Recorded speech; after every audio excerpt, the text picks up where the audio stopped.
Okay, everybody, I'm here with Mr. Wilde, and I want to start working with him a lot more pretty soon here.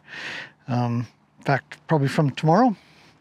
And I don't want to spend a whole pile of time de-shedding him before I start working with him. So what I'm going to do is I'm going to do it today. Now, I know a lot of people enjoy this, so I'm just going to bring you guys along. And I thought I would tell you about a clinic that I went to on the weekend while I work on him. So let's bring him over closer to the camera. Come here, big guy. A little bit sideways or so. And we'll get started on... Go that way. Well, that way you didn't need to come towards me. There we go. Okay. There we are. So we're going to put that down. I don't think I need to hold it. I will stop him from going over, though. There we go. So I went to this clinic this weekend, or last weekend, I guess you could say. And it was with a guy who, he's a cowboy. No, just let me do what I want. See, he's trying to tell me something else to do. Anyhow, he's a cowboy, and I've heard of him. I've never met him before, but my veterinarian knows him and was aware he was putting this thing on. Said, hey, why don't you come on out? And I said, sure. So it was a 2-day clinic.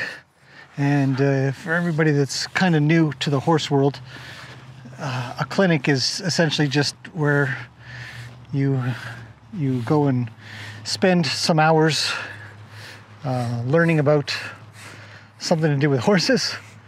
In this case, this guy is losing hair like crazy. Some lessons, but it's usually some varied stuff, and you have the option to bring a horse, or you can just audit. I just audited because I didn't have anything in particular that I wanted to bring to the table to work on. I'll do one side of him. Just stay there, just wait. I know I heard you. I heard you. Here. Okay, move your head out of the way. Nobody can see what I'm doing. And he's the relevancy to that he's a cowboy. Literally, he works cows all the time, and has for, I think, 30, 40 years or so. Is a lot of his teachings have to do with cowboying and sort of the more efficient way or inefficient way to get things done.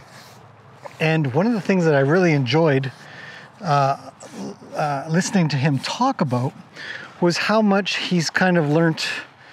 Oops, I want this one. How much he's kind of learned, watch out, to slow down and take his time, sort of sort out how to get more done less times, or more times less time. So you get a little bit done and get those, what he called a good feel out of the horse, to where he felt like something was going to stick. All the signals were really there. And in case you're wondering who I'm talking about a guy named Miles Kingdon, and he was really interesting. We had some really good talks, and I'm hoping to be able to do an interview with him soon. Right there.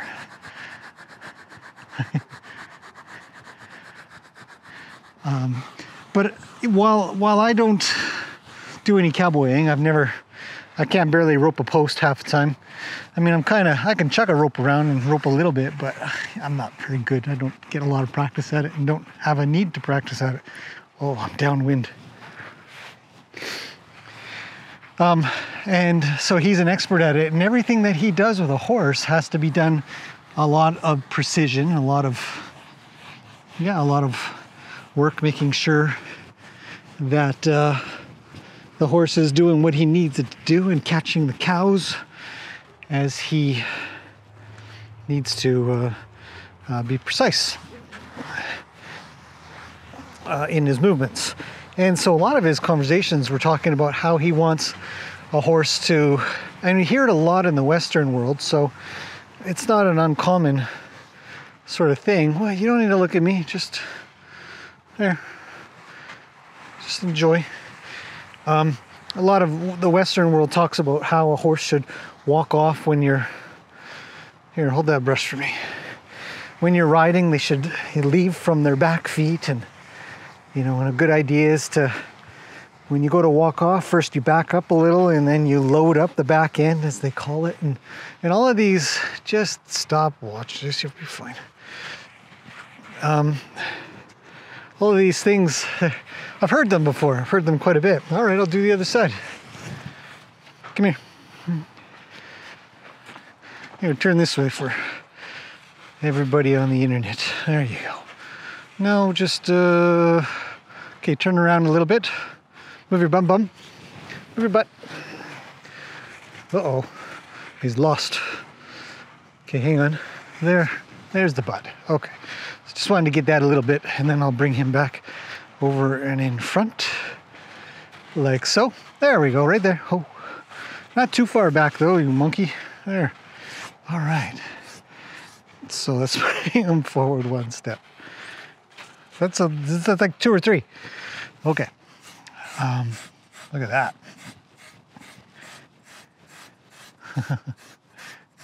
Wow. So he's a free monkey, and I don't want to have to deal with this tomorrow. I just want to do a little bit and then get going. I have a plan in my mind. Anyways, I'll bring that up when I bring that up. So, anyways, a lot of things that Miles talks about, a lot of things that he concentrated on were the feet and how they're moving and exactly how they're moving, whether they're traveling under or around, or whether one foot is leaving. Holy. One foot is leaving and the other isn't, or which one left first and which one goes with which.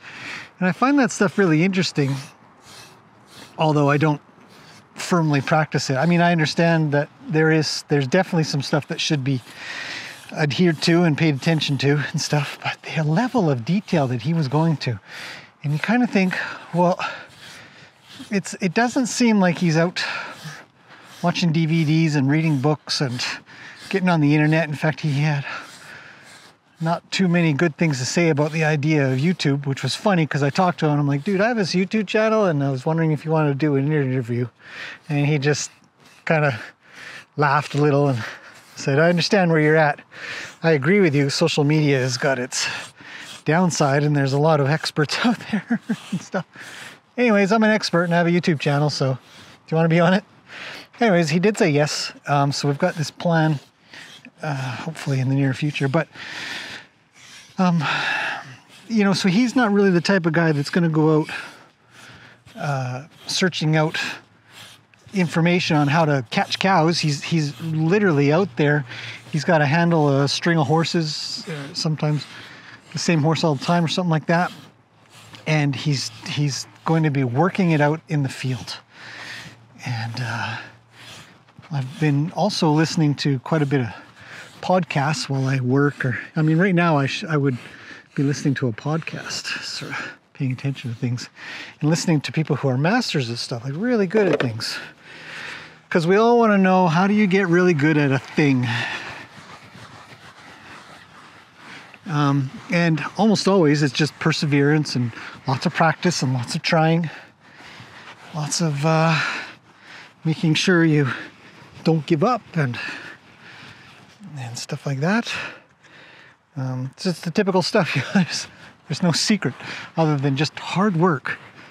And I sort of listened to him as Miles was talking about how he has got to where he's at, and it certainly isn't through some of the ways that I've gotten to where I'm at, where I will be searching out plenty of, hands getting tired, plenty of YouTube videos on a concept. I mean, not so much anymore, but way back in the beginning, I would definitely be on that, checking it out. You soon figure out that sometimes free advice is worth exactly what you paid for it. And I expect people to think that about my stuff as well. But a couple of the lessons that I sort of want to pass on really is just the way to get really good at stuff, really in tune with a horse, or really get the idea of, like, I know to scrub here. I know what he's doing. He's leaning into me a particular way. I can feel where his head is going. I don't really have to look at him to know that I've got to reach here. This is it. Hard, really hard. You know, and you get that from time. And Miles is much older than me. I think he's a good, I mean, not much, probably a good 15 years older than me. And I just love learning from older people, especially ones that have done everything they can to master something. Right there. And I always like to pass on whatever I kind of pick up. And one of those things, you know, he knows, so I might not see as much value as him right now in where the feet go, which one leaves at which time, where they step and all that stuff. But I think that in my mind, I say to myself, I bet in maybe 5 to 10 years time, I might think that a little more, and then I'll be out preaching some super duper minuscule, you know, almost like a micromanaging thing, even though I might even already be teaching micromanaging things to those that do less than I do. To me, Miles feels like he's really micromanaging, and holy smokes. But that's what he gets. That's what he's got from all of his experience working out in the field, ranching with lots and lots of horses. Way more horses than I've ever or ever probably will work with. And standing on the shoulders of giants is a good thing, you know. I think you're almost done, buddy. I got off most of your stuff. He's pretty picky about where he wants to be scrubbed on too, so yeah. Nope, I'll drop my brush. Saves on my hands a little bit when I use this. Anyways, so hopefully you guys will look forward to a little bit of that. When I can finally do that, I'm gonna head up his way to do that. I won't be doing it here, so that'll be a nice little trip to take, I hope. What about your mane? Would you like a bit of a brushins? A bit of Annie's hair in here. Let's see what we can get done. The other thing that I learned about a little bit more, because I use a hackamore an awful lot, which is a bozal, like the proper hackamore, so the bozal, it's the circle that goes around the face, and then that goes up to a hanger around the head, and then it's got a macadie and a set of reins. Stop it. And it's one long rope that's just sort of tied onto the bottom underneath their chin. I really like that head stall. I'm a big fan of it. And he was talking about a little bit more, some things that I wasn't quite aware of how it's used, how you would use that effectively, and how it's sometimes used very ineffectively. So I'm going to pass that on as well. Things he says they're small things. They're not a lot of big things, and I really enjoy learning little things quite a bit compared to sometimes really big concepts where you just do this little thing different and you'll get a little bit different of a result. Man, this guy's getting big, eh? Look at how big he is. He's a lot bigger than when he got here.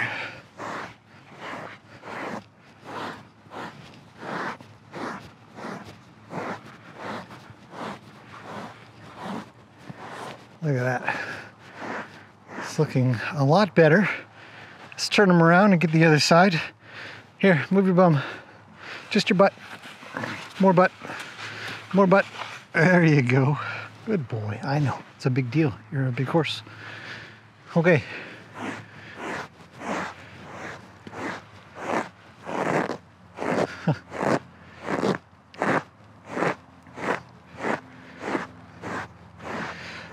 Another thing, I'm always envious of those that have had just literally thousands and thousands of hours of riding time, saddle time, and practices.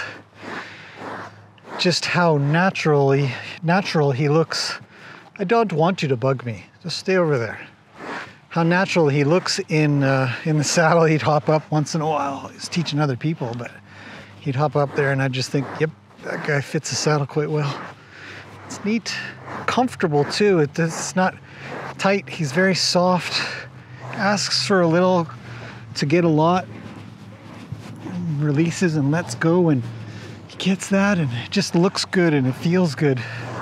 It reminds me of a picture I once saw of a guy. Didn't have to be a guy, but it just happened to be a guy. And on it, it's all you, buddy. I don't. And he was looking for a job, ranching or something on Facebook. Holy. And he was standing there, not with a lead rope that looks like mine. Okay, stop. And he's standing there, and he's just like this. He's very, very relaxed. His lead rope was down. His horse looked a little like this and very calm. And it stood out to me the same way that Miles' conversations and the things he talks about, and some of the concepts and the little things he gets across, just something like this. It was little, but it really stood out to me because there's so many pictures out there. Can you come here? That look like this, you know, or this, and that's their picture. You know, mostly this though, right underneath the chin, and they're just holding. You can see it's not the same horse. But he's pretty playful. Stop. So if I stand here really calm and quiet, he should get pretty quiet as well. And that's what I would look for. So anyhow, maybe that's my spiel today, a little coffee talk. But this would be it, you know, this feeling of being relaxed and at peace and at one with another being, and working at that, working at being one with them, not just I'm doing this and you got to do this. Sometimes when we're grooming, you know, I sort of push them off, and I'm not like, hey man, be one over there. And he manages that. He's okay. So, but it's a lot of, it's really nice to be able to meet like-minded people that have reached a deeper depth, you know. It's enjoyable, it's fulfilling, it's encouraging. So many people that are not, and you get to sort of share ideas and agree. And some things I'm not all in on, obviously, but and neither would he be with me, and I think that's fantastic as well.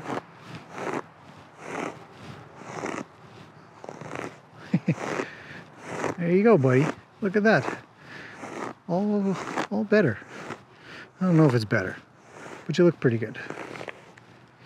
Would you like to go have a roll now that I've cleaned you up? Anyhow, that's it for this one. I think I'm all done with him, so I am going to let him go. We'll see if he rolls or not.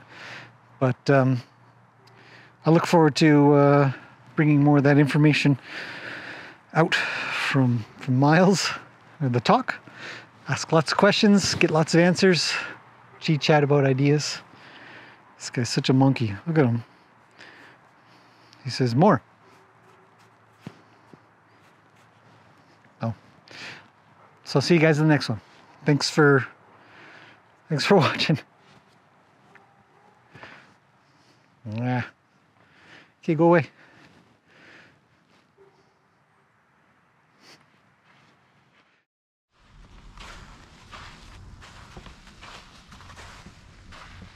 Yep, he's rolling after all of that.